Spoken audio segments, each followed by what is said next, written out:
Siguiendo con este caso del método de Colibrí, vamos a hablar ahora acerca de los textos expositivos. En este caso, la médula espinal o el cerebro de este tipo de texto vendría a ser su estructura interna, las famosas conocidas como subtema. ¿Qué tipos de pregunta encontramos en este tipo de texto? En caso de las inferenciales, vamos a tener en cuenta el punto 1, subtema. Recordemos que siempre en un texto expositivo se va a encontrar o te van a consultar por un subtema. Por ende, significa que cuando yo encuentre esa pregunta, ya ese texto es expositivo. Aparte de eso, también te van a pedir el tema. Ambos de estos casos van a ser una frase nominal. Luego también te consultan sobre idea temática e idea principal. Estos son oraciones. ¿En qué tipo de textos aparece con mayor frecuencia? Solo son en los expositivos. Otro detalle que viene con mayor frecuencia en lo que son exámenes de admisión u otros de esa índole son la estructura interna, que estarían en la parte del desarrollo. Recordemos que un texto expositivo tiene una estructura de introducción, desarrollo y conclusión. En el desarrollo existen estas cuatro parejas. La primera sería causa-consecuencia, problema-solución, comparación-diferencia y por último, descripción y secuencia. ¿Cómo vienen estas preguntas dentro de ese texto expositivo? Te consultan cuál es la causa de ese texto o del problema, cuál sería la solución de la situación, entre otras. De igual manera, la comparación. Te hacen ¿en qué se puede comparar ambas posiciones, si se podría decir, ¿no? En este caso, en un texto de esta índole.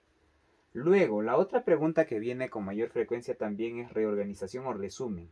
¿Cómo se presenta en este caso? Pues te dicen qué es lo que aparece en la introducción, qué es lo que aparece en el desarrollo y por último, qué aparece en la conclusión.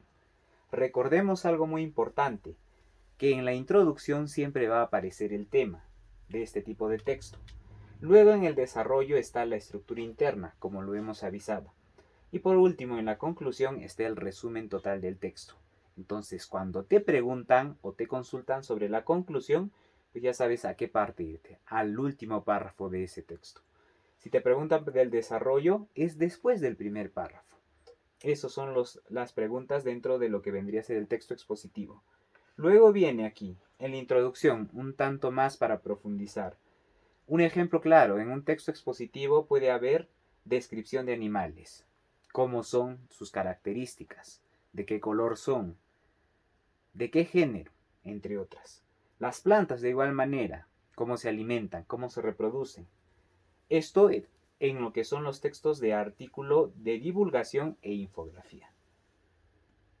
En caso de causa-consecuencia, vendría a ser una de las relaciones lógicas con mayor frecuencia que aparece.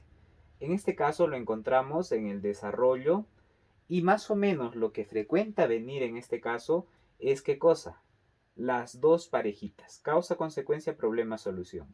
Como les iba diciendo en una pregunta del texto expositivo, lo que aparece es eso. Te consultan sobre la causa que se produjo y cuál sería la consecuencia que trae de acuerdo a esa producción. De igual manera, un problema que aparece, un ejemplo claro, podríamos hablar de lo que sucede ahora con el COVID-19 y cuál sería la solución, la vacuna que se está realizando ahora.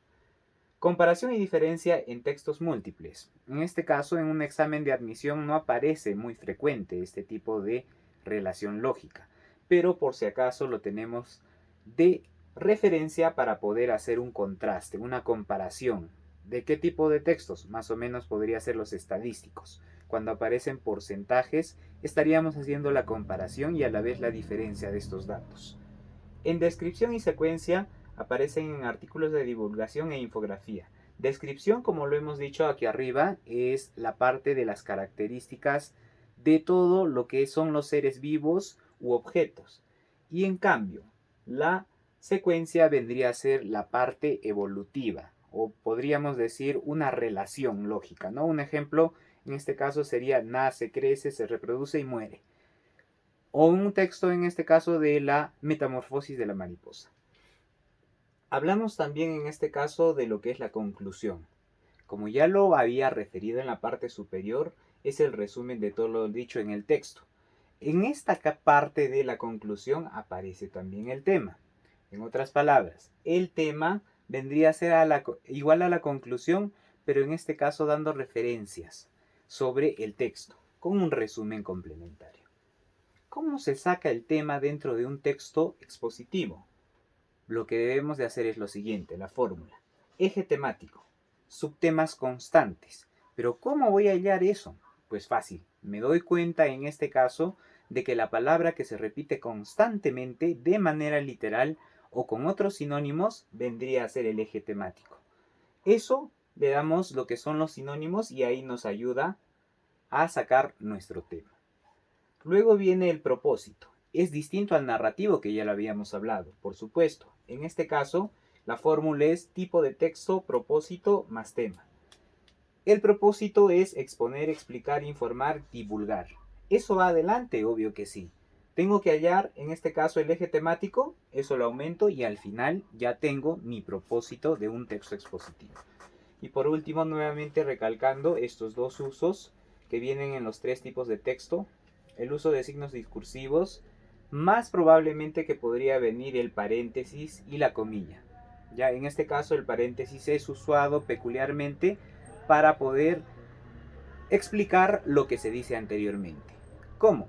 Tengo una palabra muy técnica de este texto expositivo y a un costado aparece la explicación de esa misma, entre paréntesis, en otras palabras. Los paratextuales son muy usuales, digamos las mayúsculas, minúscula y negrita. La negrita es utilizada en este caso en los subtítulos. Es muy frecuente dentro de los textos expositivos. La cursiva, en cambio, se utiliza para poder nombrar a palabras de otro idioma. Como en los textos expositivos están los nombres científicos de algunos animales y plantas, estos van a ir en cursiva. Y las imágenes, en su mayoría de veces en un texto expositivo sí o sí aparecen las imágenes para complementar, en este caso, la infografía o el texto en sí mismo.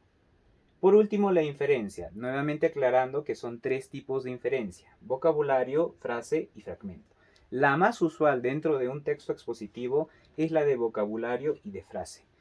La de vocabulario cuando te consultan sobre una palabra científica. Pero ¿cómo voy a hacer en ese instante, ya que no puedo recurrir ni al celular ni a un diccionario?